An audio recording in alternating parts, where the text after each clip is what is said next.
In 1995, and suicide in the hospital setting has remained in the top 5 events since then. So people do kill themselves in the hospitals, and part of the national patient safety goal is to screen people, and we really haven't done that at Swedish. They specifically call out, not everyone they say, but anybody with a psychiatric diagnosis, either primary or secondary, when they come into the hospital. And psychiatric diagnosis includes substance abuse. So all of your patients should have a screening. Harborview, UW, Northwest, all of these do, on all admissions that come through those hospitals, have some suicide screening questions. So we're kind of behind the 8 ball on that. So you'll be hearing more about that as we come along. So, but our goals here today is really for you to understand what the critical elements in suicide screening are, particularly for your ARS patients. So here's just some facts and figures. We'll go through facts and figures. Suicide is the 10th leading cause of death in the United States. It is the 3rd leading cause in young people aged 15 to 24. It's the 3rd leading cause. Those numbers, it's gone between 10 and 11, but these numbers have not changed in years. If you look back over statistics, they haven't changed. Suicide rates have increased 60% worldwide in the last 45 years. The rates keep going up.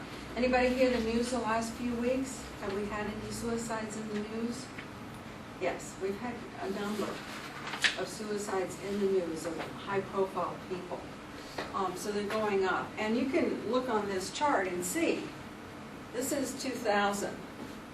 Are we going down at all? No.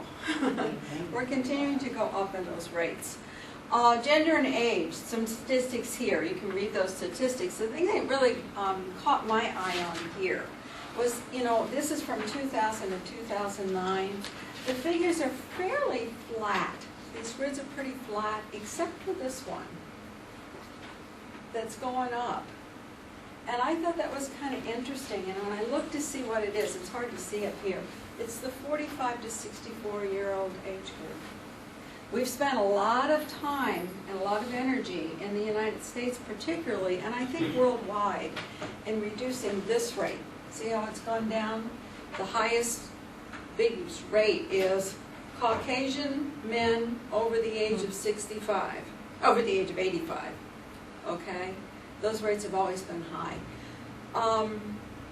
And we've done some work on this 5 to 14 age group too. But this 65 to 84, I think maybe we're going to need to take a look at that. Substance abuse and suicide, interesting statistics there. Depending on what you find in the literature, you'll find anywhere from 8 to 45% of the patients who enter a substance abuse treatment report a lifetime suicide attempt. And that's a wide range of variance. But 3 to 4% report an attempt within the last 30 days. So 30 days before they are admitted to you, 3 to 4% of your patients will have had a suicide attempt on the statistics. Patients seeking treatment for opiate dependency are 13.5 more times likely to attempt suicide than the general population. Alcohol. If you put alcohol on board, the chances of suicide attempt by an adolescent male is 17 times higher. And they already have a fairly high, significant suicide attempt rate. Behavior, why? So substances are often used to attempt suicide, and it's also often on board when somebody's making that attempt. Both of that. Behavior and mood is altered. I mean, this is nothing new for you guys. You know this. People become more aggressive, impulsive, disinhibited, increased inability to cope, all of that when you've got the substances on board. Interesting, suicide occurs later in the course of the illness. So as the illness progresses, as you get into the chronic more illness, then you see it more towards the end of it. In completed suicides, men have higher rates of alcohol abuse, women of the opiate. Okay. Increased number of substances used rather than the type of substance appears to be the most important factor in there. Many have the comorbid psychiatric disorders. High-risk profile for a person for suicide is recent or impending interpersonal loss or comorbid depression. Does that not describe probably the majority of your patients? They fit into that. So here's the hospital suicide. Since 1895, I already told you about that. It's been in the top 5. Hospital suicides usually occur on the first day or at discharge. When you look back at people who have killed themselves in a hospital setting, and this is a hospital setting, not a psychiatric setting. This is general hospital settings. It's that first day of admit or near discharge. Most common methods, I've been educating NACs and RNs. I've been asking them this and having them raise their hands, but I gave you guys the answer. Most common methods: hanging, intentional overdose, or jumping off of bridges. I was doing NAC education yesterday, and I asked them, how many of you have sat with a patient who's suicidal? And probably 95% of that room of 40 NACs and raised their hands. How many of you have actually had the experience of a person? And I had 2 in that room who raised my hand. One was the case of the patient on this unit about 2 years ago. The other was somebody who said a patient at another facility she was at had taken the sheets, ripped them up, hooked them to the edge of the window, put them out, and jumped. They caught her in time, but she suffered severe brain injury, but she didn't die. Okay, and my comment with all that is, and I'll ask here, have any of you ever had a patient attempt suicide on the unit or be successful? When I was an orderly in the early 70s at Harborview Hospital, on the orthopedic floor, they brought a patient had come down from a remote area of Alaska and for symptoms, and it turned out that he had advanced stage cancer, that it was in his bones and it was not considered curable. I very clearly remember a group of oncologists coming down, going into the room with the guy, and I guess giving him the bad news. They left, and within 15 minutes, he had just, back in those days, the windows were unlocked, and he had just jumped out the window 6 floors up. It was and a lot of the staff was extremely traumatized. Right. By the people that were outside that actually saw it were extremely traumatized. Yeah, that's my comment. If you've been through one of those, you would never ever forget it. Whether you're successful or not, you won't forget. It stays with you. This causes a lot of that. So here's the National Patient Safety Goal. I told you that. Let's see, hospital barriers. So what keeps us from really assessing? Some of those barriers, when I've thought about it, there's admission procedures. The forms we don't ask. Okay? The question is, whose job is it? We had that discussion among ARS. Is it the counselor's job? Is it the nurse's job? Is it the doctor's job? Whose job is it? And no time. We spent a lot of work about a year or so ago revising the nursing admission stuff, to make it less cumbersome. It's more cumbersome. It's more cumbersome. And so now, in order to get anything added to that, such as the suicide screening question, you really have to go through some justification and some hoops. Short hospital stays. So what did you come up with? Whose job is it? Whose job is it? Well, I think what we came up with is that it will fall on the nurses on admission. That's really, it always falls on the nurses. But on admission, at least to begin the question, once you've got the question, then you can turn it to the counselors. We'll do a more in-depth. Sometimes the counselors have picked it up, but it seems like in hospitals everywhere, the nurse is the gatekeeper. I mean, that's where we are. It doesn't mean you're all by yourself. But again, we're having formalized this yet. So on the admission questions, we do ask, has anybody hurt you? We ask that question Right. to the patient. It seems like it would be just as easy to ask, Right. do you have thoughts of hurting yourself? Exactly. It would fit right in there, and it would be a nice segue to it. The reason we ask that question is regulatory requirement to ask, that one question, and this is basically almost the same requirement. So again, stay tuned, you'll have more. But, so we'll say that eventually it'll go on an admission form and it'll be the nurse's response. But at this point in time, what I'm educating you guys to is it's everybody's responsibility. In the hospital, we do have a self-learning module that all employees are supposed to take when they come on, that's still there and available. I'm redoing it on suicide prevention, and we're in the throes of redoing it right now. However, it's still out there. It's very good. It really is. There's a 15-minute video that we purchased that specifically talks about suicide in the hospital, and it gives you through 3 scenarios: in the ED, on the unit, and in an outpatient setting. Okay, so it's And I think it's important, Sandy, that your point's well taken, that, this is something that applies regardless of what unit you work on. But when you think about ARS in terms of a shared responsibility between nursing and counseling and physicians to properly assess patients, all of our patients are at high risk. And so we all need to have an awareness of being able to properly assess, because what it looks like from the minute they arrive on the unit to once you have them in bed to the next day is going to change in the progression of detox treatment. And we need to all be aware and alert for those type of changes and how we screen. Some of the other barriers, staff discomfort. That myth that's still out there that if I ask about suicide, it's going to trigger them. That is totally a myth. Usually if somebody's having suicidal thoughts, asking about it is a tremendous relief to them, and it will really help promote more comfort, more openness, et cetera, et cetera. A lot of people don't know what to ask, and what if they are, what then? So those are some of those questions we're going to answer in here.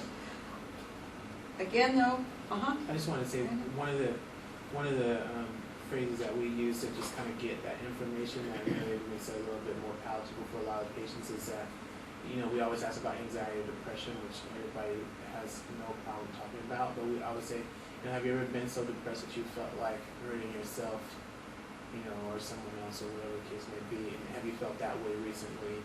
Have you ever felt that way in the past? And then all of that information about suicidal ideation and all those things just more naturally kind of comes out at that point.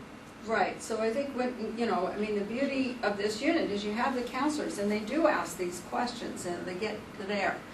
The gap that we saw is that not everybody sees the counselor on the unit, and the counselor's not here 24/7 to ask those questions.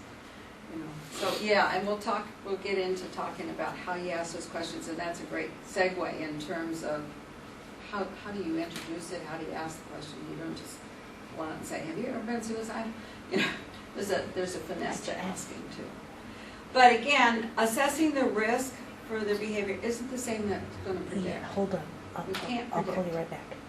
Okay? Bye. So it's not the same. Suicide risk, it's got lots of influences, and they go up or down to increase the risk of suicide. They all interplay together. So here are some of those risks. And if you just look at that, I'm not going to go blah, blah, blah through them, but look at that. Would not your patients have several of those little circles? Again, it's not one thing is going to contribute. It's a multifactorial. So I chose to go with SAMHSA, the Substance Abuse Mental Health blah, blah, blah agency. I think everybody here is probably familiar with SAMHSA. They're great they have huge, anybody not familiar with SAMHSA? couple of you, okay. SAMHSA is an organization that was formed from substance abuse providers and mental health providers, pull their stuff together.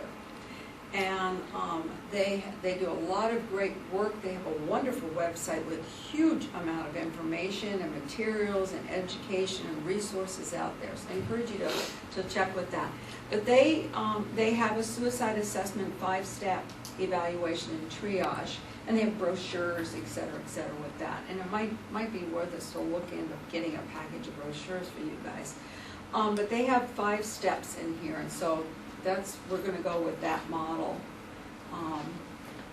for you. So the first part is to identify the risk factors. And in the self-learning module I told you about, we do go over risk factors.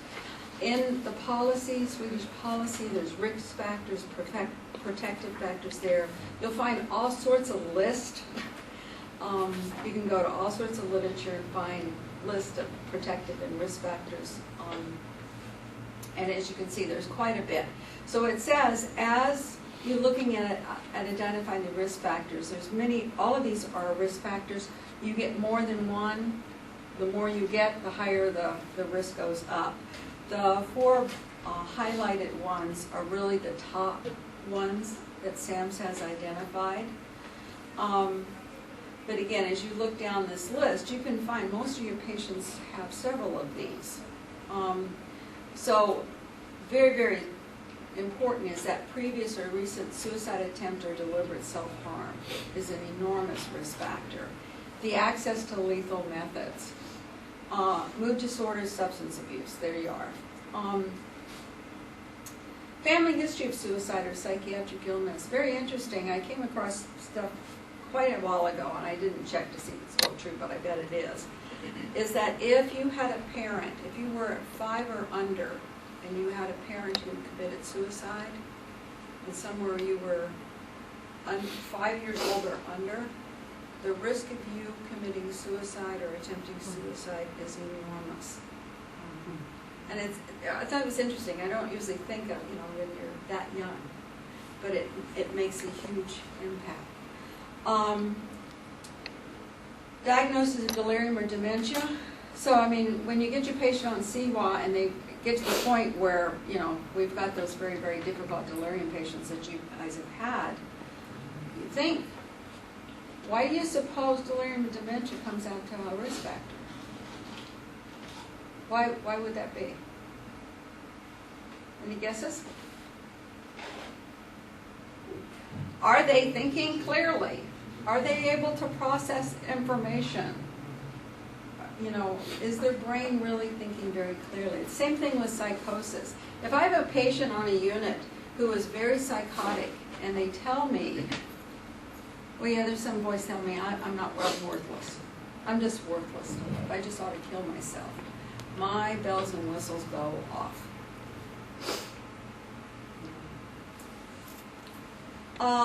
Protective factors. These are the things that lower the risk.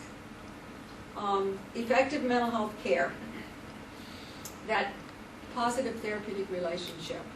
As I teach the NACs the last couple of years, one thing I tell them when they're the PSA for a suicidal patient, the most important thing that they do is to be the eyes for safety, but is to be there.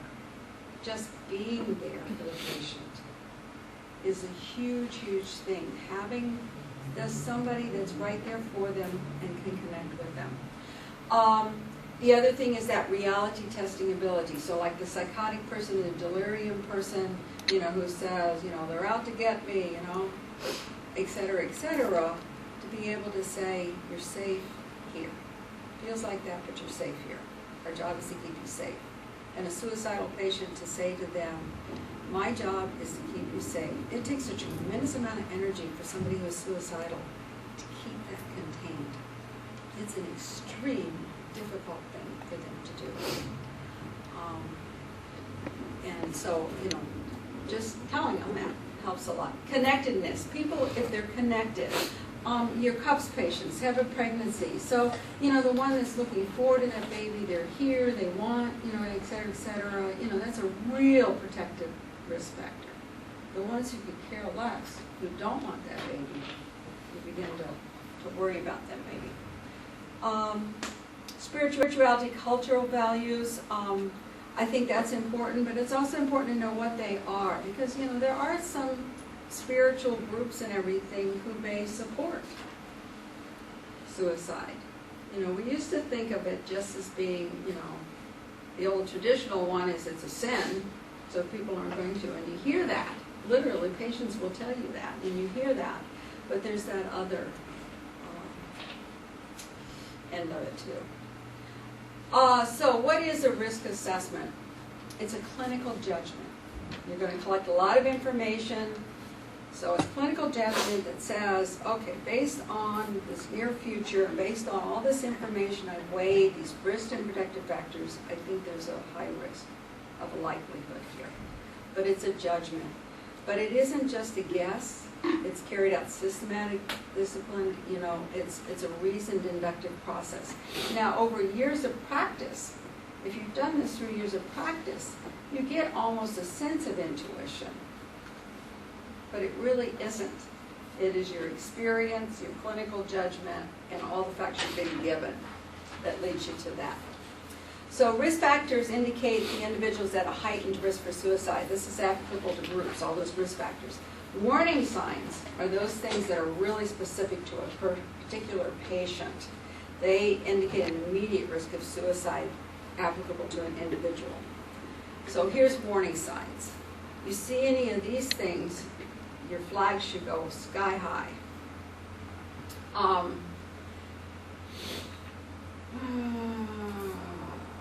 already talked about the hallucinations of delusions. Those are a huge flag. The isolate, the unbearable pain. And I'm thinking of some of your patients who have been through multiple failures in their treatments. Multiple times. You know, where's their fallback?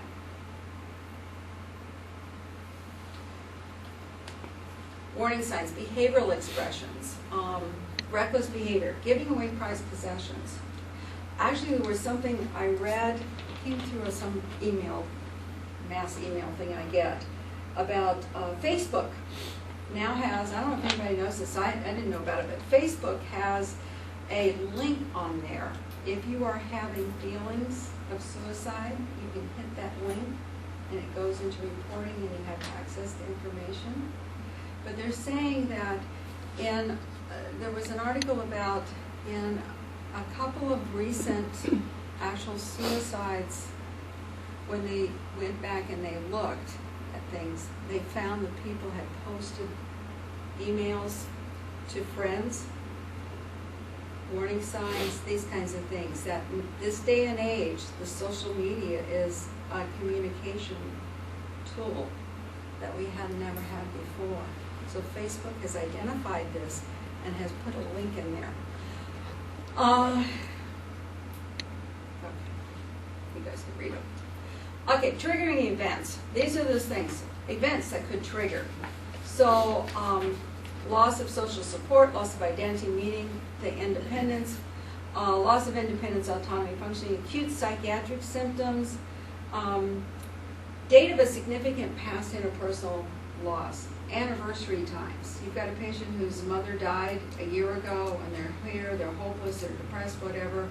That would be, that anniversary time is always a real red flag for me. Conducting the suicide inquiry. Okay, so we've looked at that first, or we're looking at the rest. Now we're going to actually conduct it. And here's the areas that you're conducting over. You're going to ask about ideation, plan, behavior, and intent. Okay, so we're going to go through each of those. Suicidality begins with the desire to die and may move towards preparation and planning. It starts and it moves. It can be active or it can be passive. So it can be an active thought, it can be a passive thought. Give me an example of an active suicide thought that somebody might express. I had somebody yesterday who was going to jump off the Aurora Bridge and was found So he said to you, I'm going to jump off. I'm going to jump off that bridge. Okay, that's an active thought. What's a passive thought? Give me an example. I know you've heard them. Brandon? I mean, I was just thinking of something, you know, that we had a pregnant woman that was really depressed that, you know, in a class about pregnancy, she was asking things like, you know, well, if I were to die or something like that, or lost, you know, stop breathing or something like that, would you still be able to deliver the baby? Is the baby far enough along to if something happened to me, would the baby survive? Like those kind of things. Right. I'm just curious. I'm not thinking about hurting myself. I'm just curious. Curious. Right. That's a passive thought. That's an ideation. So that is a thought that you say, okay, I'm not just going to answer this question. I'm going to take it a little bit further, figure out what that is. Or a lot of times, not a lot of times, but sometimes, you know, nurses out on the acute care units will call the psychiatrist because patients says, I'd just rather be dead. And they, you know, panic. And they don't ask anything else, you know, and so then they've got them with the sitter and they call a psychiatrist and somebody say, no, I didn't mean that. You know, but again, I'd rather be safe than sorry. Would it be active or passive to say, if this treatment doesn't work this time, I'm going to kill myself? I would say that's an active thought. I would say that's an active. The passive is, you know, I really don't think I have much to live for, you know, I might do this. You know, if I go to sleep, okay, give me this minute. If I go to, no, pain swim barrel, but if I just go to sleep and not wake up, that's okay. That's a passive kind of thought. It's passive meaning I'm not going to actively do anything, but if I die, it's perfectly fine with me.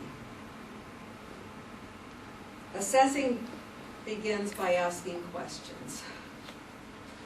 So here's a definition of suicide ideation. The intense thoughts of suicide may be the predictor of suicide, but 78% of the patients will have denied it. This came out of the psych literature. So psych inpatients, 78% of them denied having any suicidal thoughts when they were interviewed immediately before. Now the incident you had on here was not a patient who was here for suicide. I'm talking about the one who attempted to hang themselves in the bathroom. Everybody know what I'm talking about? Happened about a couple of years ago.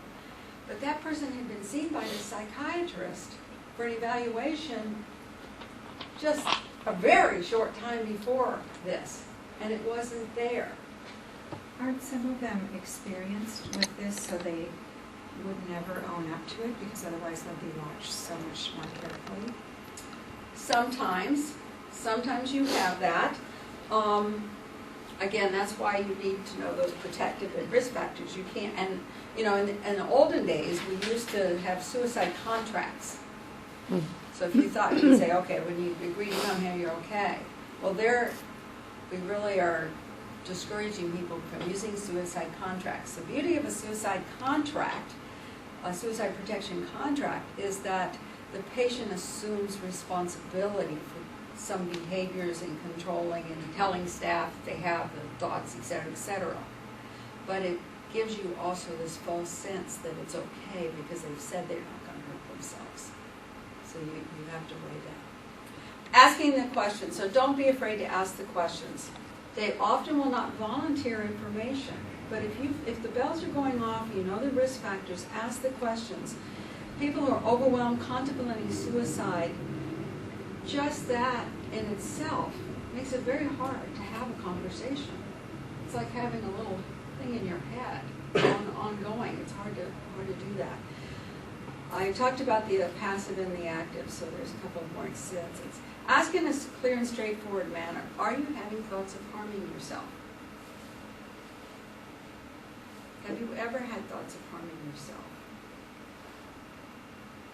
You know, depending on the patient, I will say, have you ever thought of killing yourself? Have you ever thought of committing suicide? Sometimes, again, you're not the first question you're going to ask, so you're going to have a little bit of rapport, maybe try to establish where you have a sense of how to ask, but you ask in a clear and straightforward manner. You don't try that indirect question. You aren't suicidal, are you? You haven't had thoughts of harming yourself, have you? And again, even as I say that, you can see how my face changes. I'm like, you're not really suicidal, are you? And you get another message. So what's the message I'm given if I ask it that way? You're not having thoughts of hurting yourself, are you? What's my message the patient's going to hear from that? You shouldn't, you better not. Right. It's a no-no. Don't tell me this. I don't want to hear that. You know, the end of the conversation. Question directly. So on that question directly, that has to do with really with your documenting on that. So instead of saying he denied having any suicidal thoughts, you say that instead of saying patient did not voice any suicidal thoughts. If he didn't voice it, they didn't ask if I asked. Okay? So another way, and I do this all the time when I do this. I don't do these many assessments now. I think probably Brandon does this more than I do.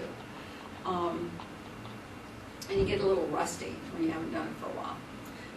But normalization, I oftentimes will say, you know, when people are going through what you're going through, or hearing the news that you just heard, or you're feeling extremely sad, it's not unusual for people to have thoughts of just wanting to end it all, just to be done with this. So you kind of normalize it a little bit for them. You know, maybe they are having suicidal thoughts. Maybe it's very frightening to them. Maybe they've never had them before, and it's very frightening. So sometimes just normalizing it makes it easier. Verbalized ideation clues. So here's some different things that people may say that would, again, trigger you off. If I killed myself, then people would be sorry. I've heard that. I've heard all of these at some form or another. Less direct. This one, very interesting. I found this.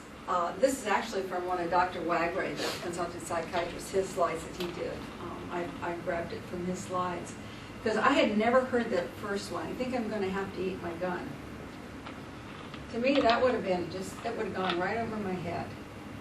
I would have said, huh? You know, kind of thing. But there's a policeman. That is actually a suicide statement. That's what it means in that realm. I've decided to take the spirit trail, Native American. If someone dies by suicide, do they still go to heaven? Child. Okay. I want you to take my cats. I can't take them where I'm going. Please tell Dr. Welby, he is a wonderful doctor. I won't need any more appointments. That's from one of the shows. Huh? Is that from one of the shows? Yeah. That tells you how old we are, you know who Dr. Welby is. I had to laugh when it was Arpan, though, because I don't think Arpan's that old. Suicide ideation questions. Have things been going so badly that you think it'll never get any better? That's a good question to ask. In the past week, including today, have you felt like life is not worth living? In the past week, including today, have you wanted to kill yourself? Are you having thoughts about suicide? Just some various different questions that you can ask. Suicide inquiry. So the next part is the plan, and this is what you want to know about the plan. So if somebody says, yeah, I have been having thoughts, then this is the next section. You want to know, well, what have you thought of doing? And then you weigh out the lethality of it. A caution with this is to always do it within the concept of what the patient's perception is. I have a great example, unfortunately, that came up just last week. A patient on one of the medical units who was who came in being involuntarily detained because of a suicide attempt. So he's 54 years old, he's on the medical unit, he's got a sitter, I'm going in there to see him. The real piece of information you need to know on this is he is developmentally disabled. His age is age 8. His suicide attempt was actually taking 8 Tylenol or Advil. Or, that's what he did, but then he thought about running out in traffic, okay? So, and he'd had another attempt. So, in going and finding out from him, 8 Tylenols, you know, or, you know, you might think, oh, well, you know, that's not going to kill you. But again, it's his perception of what it would be. That becomes there's where you really look at that. Now, running out in traffic, yes, there's a method that's lethal, it's an impulsive act, et cetera, et cetera. Their behavior. So, you're going to ask, in the past, what have they done? Have they had past attempts? Have they had attempts that haven't worked? So the patient who says, yeah, I took an overdose, but then I got to thinking about it, I called somebody right away, and they came and they got me, they took me to the hospital. It's very different. I'm still going to watch them, and it's still something to be concerned of. But the patient who tells you, yeah, I did, I took an overdose, somebody found me, I was in the ICU for 5 days on dialysis, a whole different kind of scenario in terms of that person, the one who called immediately for help and the one who didn't. The impulsivity, could the thought turn to behavior without any planning? Suicide thinking is a fluctuating thing. It can come and go. Things will be fine, and life will be fine, and you've got it all under control and everything, and then bingo, one little piece of information, and you jump out the window, like Steve was saying. It can come and go, so you want to know, if they have to really, if the person who wants to, I'm going to go jump off the Aurora Bridge, he can't just immediately do that from this location, Now, if our windows didn't lock and he said, I'm going to go up to the top of the building and I'm going to jump off, he's a little bit higher, the higher risk and threat comes in there. The perceived ability to control thoughts. Again, the person who's delirious, who's psychotic, who's demented, who doesn't have control of that, of his thoughts, is, again, the lethality and the issues get increased. In the intent, what is the intent? And that's my one example of the gentleman on acute care. In the patient's perception, the ambivalence. One of the big things you do when you're talking with people who are having suicidal thoughts is you try to find that little glimmer, that ambivalence. There was a study many years ago that has always stayed with me, and that was somebody took a look, they gathered the names and interviewed patients who had jumped off the San Francisco Bridge and survived. There were like 10, maybe, very few jump off the San Francisco Bridge and the Golden Gate and survive. But they asked them, what were your thoughts when you jumped? And every single one of them had some thought, one way or the other, maybe this isn't a good idea. The ambivalence is there, and so you're trying to hook into that reason to live. So here's how do you, the things you hear them say, this is kind of hard to read here. I couldn't bear to hurt my children. I have a great deal to look forward to. So, I ask people, well, what's kept you from doing it? You say you want to hurt, what's kept you? And you get this kind of stuff. You find out what it is that has been protected for that. I'm still hopeful things will work out. I want to go to heaven. Again, that goes back to the thinking that you're going to go to hell if you die. Family responsibilities. But then you're going to find out, you're done. What do you think would happen? When you're dead and things are over, what do you think is going to happen? And you get this. Well, I just want to be, I can't take the pain anymore. I don't deserve to live. I'll show them. The outward anger, depression is anger turned inward. It gets so bad you start turning it outward sometimes. They have no way out. Confront denied ideation. So if all your bells and whistles have gone up, you've had this conversation, they're absolutely denying it, and you're still, it just doesn't fit with what you're hearing. In your gut, it's not fitting. You see all these factors, they have very little reason to live, and you're weighing all this out. Ask them, confront the denial. Tell them, this isn't making a lot of sense. You told me you're okay, and that you weren't thinking of suicide. But you've been moping around here. You can't tell me anything about your future plans. I know this is the anniversary of your mother's death. And you're just, can you rectify this for me? So, it almost seems like you're telling me one thing and doing another.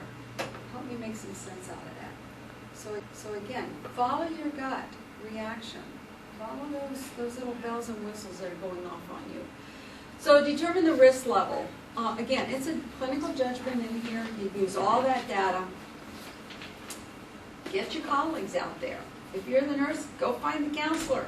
Have a conversation. The counselor, ask the nurse, the doctor, the nurse. Get your colleagues in. Here, distinguish between those signs of an acute risk and a chronic. And in our beginning discussions, the discussions we had with Jim and Steve, and Steve was here, Steve was in those discussions at Valentin. One big concern is that your patients are all high risk, and you could easily probably put them all on suicide precautions. And so the real challenge here is to try to distinguish and tease it out, to make our questions specific but not too general. And that's why I thought this is a great unit to do a pilot on these questions.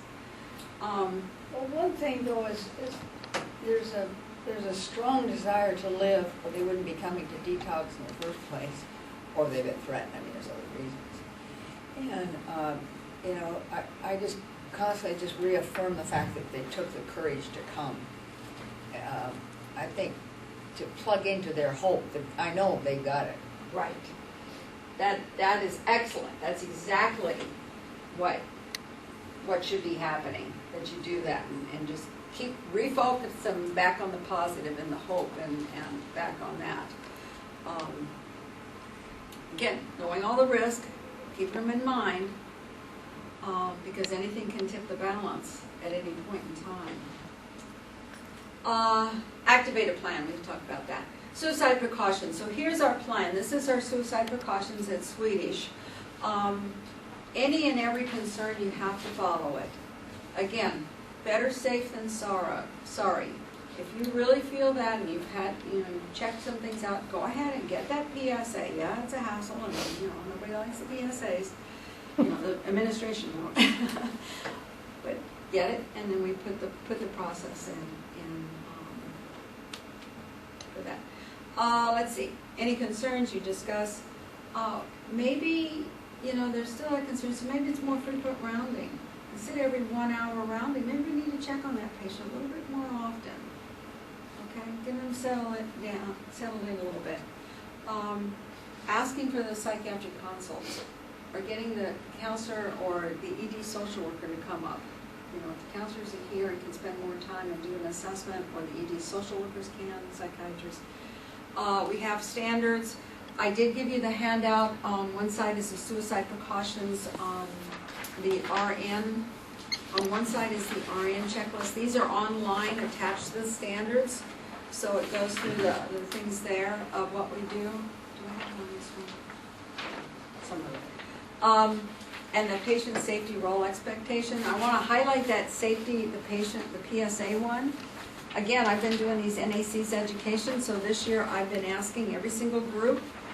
There's usually about 30 to 40 in a group, and I ask them, how many of you guys, because we go through suicide while they're on suicide watch with the patient, how many of you have seen this piece of paper? And I've yet to have a single one of them raise their hand. And I was actually teaching over at Issaquah some of this stuff to the nurses yesterday.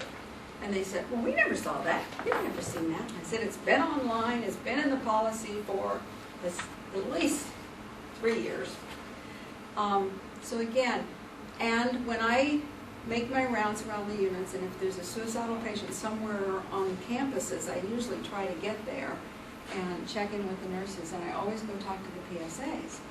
And now I've learned what I ask is, the first thing I say, hi, I'm Sandy. Why are you with this patient? You wouldn't believe the answers I get.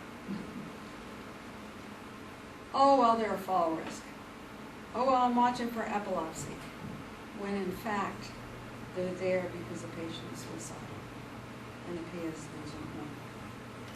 So I'm really encouraging them to educate. handoffs, please. Please go over that with them, for their safety as well as for the patients. Staff safety is number one, but for patient safety. Environmental protections. Can we totally fix our environment so it's totally suicide-proof? Not completely. No, we can't. I always tell the story of a patient many years ago. I was in a state psychiatric hospital, and we had a patient who cut their wrist on the unit. So they were all sutured and they had bandages and everything. Very high suicide. We actually had this person in a seclusion room in 4-point restraints, and I'm sitting there with her on the PSA. I'm sitting there with her, one arm's length away. Another nurse came in, changed the dressings, left some gauze there, and left.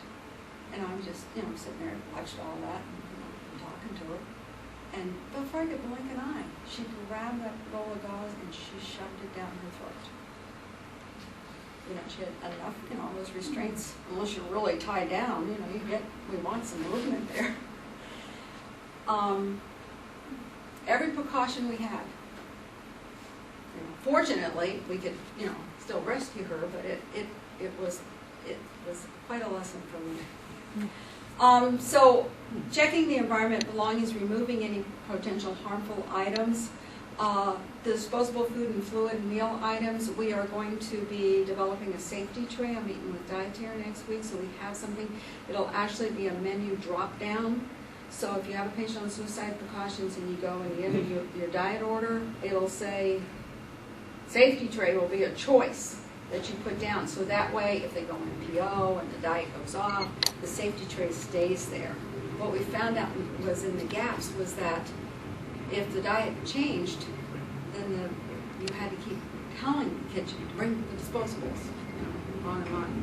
But we are going to, and I've been through a literature search and through an area search of information about metal utensils, plastic utensils, and weighing out.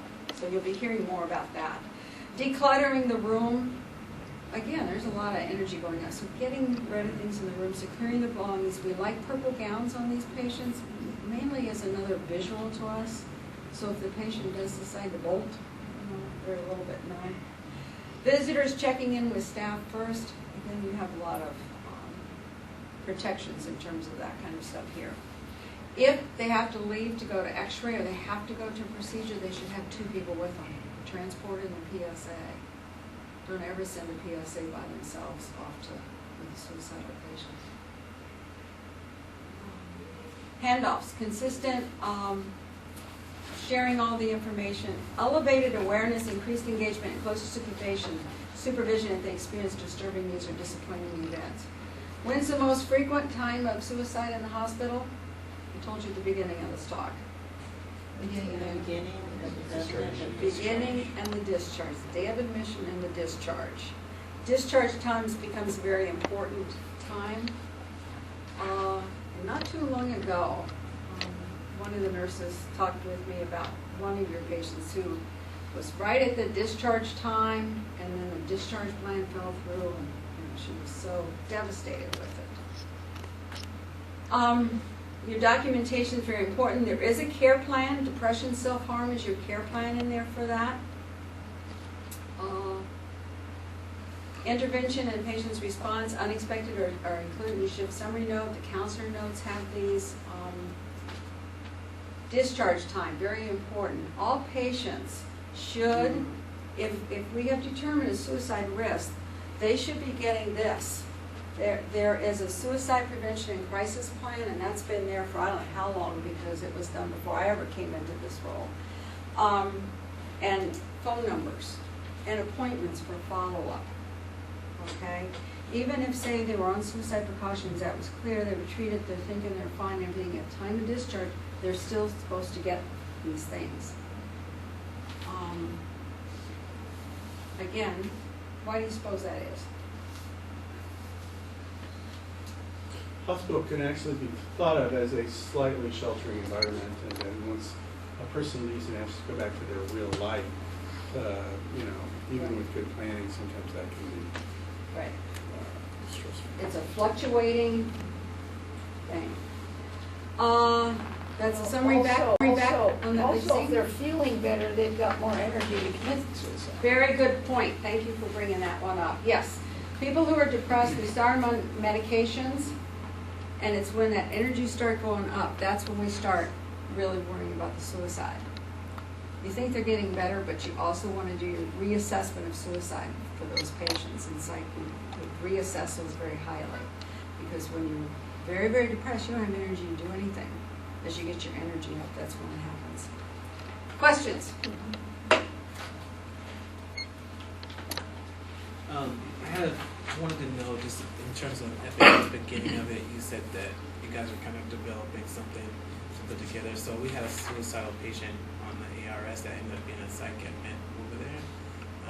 It was a weekend, and I knew there were some red flags that were going up for me, and I looked at Epic, and there was some form that I used. I don't know if it was from the psych department or social work or something like that, but there's a form in A note, that a asks template note? template that asks all of the assessment questions that would cover everything. That would be good to give you. Yeah, when I have to find templates, it takes me forever to find them. So, you know what, I will look for the exact template that is, and let you guys know exactly what that is there. It's basically an outline of the suicide assessment, and it's probably from the social work department. I- Has that template. Lene's bringing down a WOW for the station, Uh-huh. and so maybe that Yeah, I could can take a look it's and see look if we at team can't sites, find but it. we can also perhaps look for that And look for it. so that yeah. other people Yeah, can 'cause there put is it a in their template. favorites or have it available. And the other thing about that, Brandon, too, is 24/7, the psychiatrists are on call. They don't usually come in. They're not going to come in.